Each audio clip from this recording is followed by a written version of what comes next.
The MLB draft is just a few days away. Chris Graham here on Augusta Free Press. I'm going to do a quick review of the MLB draft from the perspective of UVA Baseball.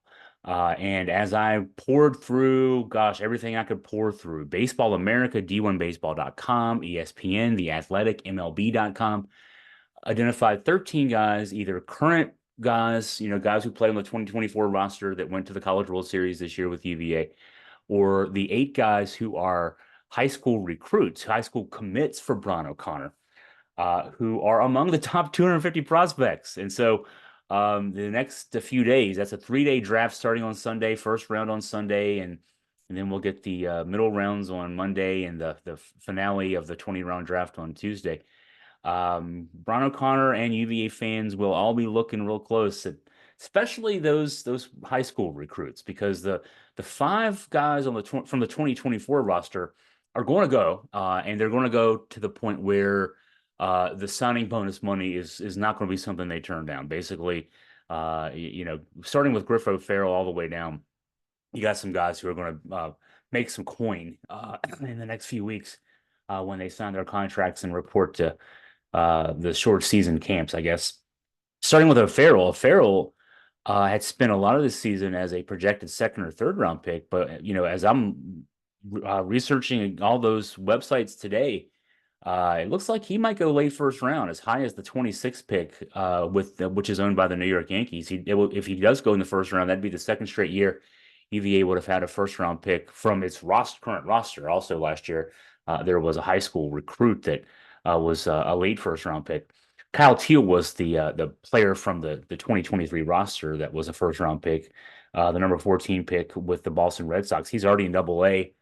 He's one of the top. I think he's what was he, the 15th or something like that overall prospect in all of minor league baseball. Projected arrival date of in MLB of next spring. Wouldn't be surprised. He's slashing over, or not slashing, his OPS is over 800 in Double A Portland with the Red Sox. I would expect he's going to get called up to the Triple A level after the All-Star break, and probably then get his, assuming things go well there, make his a bid for a MLB roster spot next spring. So Griffo Farrell's got a chance. I know that the Colorado Rockies are high on him. Spent the one of the weekends at the I think it was a super regional weekend over in Charlottesville. Would have been last month. Sitting beside with Scott German, our cohort on Team AFP, beside our Colorado Rockies scout. They're really high on him, but their picks, they have one of the top 10 first round picks, and then their next picks are 30. I think it's 38 and 42. I don't think he's going to go as high as the Colorado's picking in the first round, and I'm not sure he's going to be around at 38 or 42. There are a few teams in between 26 with the Yankees and then all the way down to 38. Diamondbacks also said to be interested as well. So Yankees, Diamondbacks, Rockies. He's going to go. He's going to go high, and that's great news for Griffo Farrell. Next guy from the roster likely to go is the catcher, first baseman Ethan Anderson. His power numbers went down this year, but showed versatility by reconverting to catcher. He was a catcher in high school. When he came to UVA, he was behind Kyle Teal. So Bron O'Connor used him at first base and DH. Also used it a lot this season at DH. But the bat is what will get him a relatively high pick, and he's ranked as the 45th best prospect by the Athletic. And is a consensus second, third round pick, with all looking at everybody who offers thoughts on these things. 2 outfielders are next on the list, Casey Salke and Harrison Didowick, probably also second or third round picks based on the consensus. And then right-handed pitcher Jay Woolfolk is the wild card. I've seen him ranked as high as 88.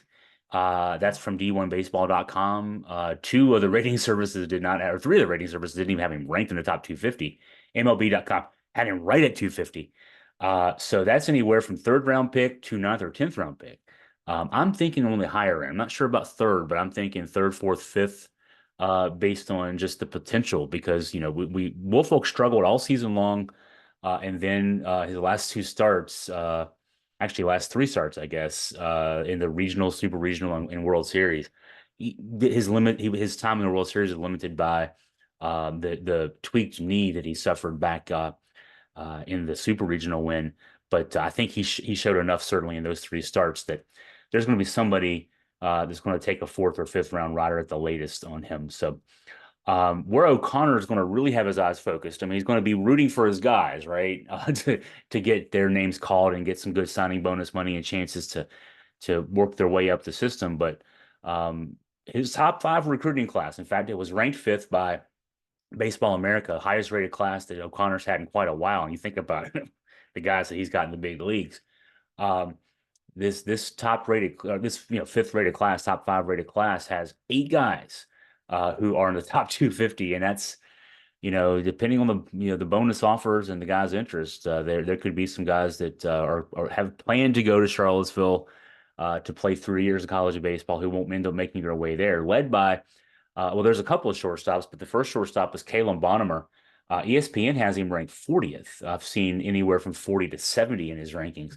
But if we go with that 40 ranking, that'd be right on the fringe of the competitive balance first round, second round. That the bonus money there is pretty substantial. You're talking a couple $1 million if he goes that high. But we'll be watching his name, and there might be a team who says, "Hey, we like him even better than 40, and maybe take him even sooner." And that would really, it would be, I don't even know if there's a choice there. If you're being offered a couple $1 million, you sign and you figure it out later. Another shortstop, Luke Dickerson, he's rated as high as 49 by MLB.com in that case. So those are two shortstops that may not end up making their way to Charlottesville. I mean, one of the two may make it, and that'd be great. Uh, Right-hander pitcher Bryce McCaugey, I think that's how you pronounce that name. His highest ranking among the rating services is 51 by MLB.com. Again, he's right there in that range. Outfielder James Nunnally, ESPN has him ranked 52nd in their top 250. And then right-handed pitcher Trey Gregory Alford, Athletic has him 89th.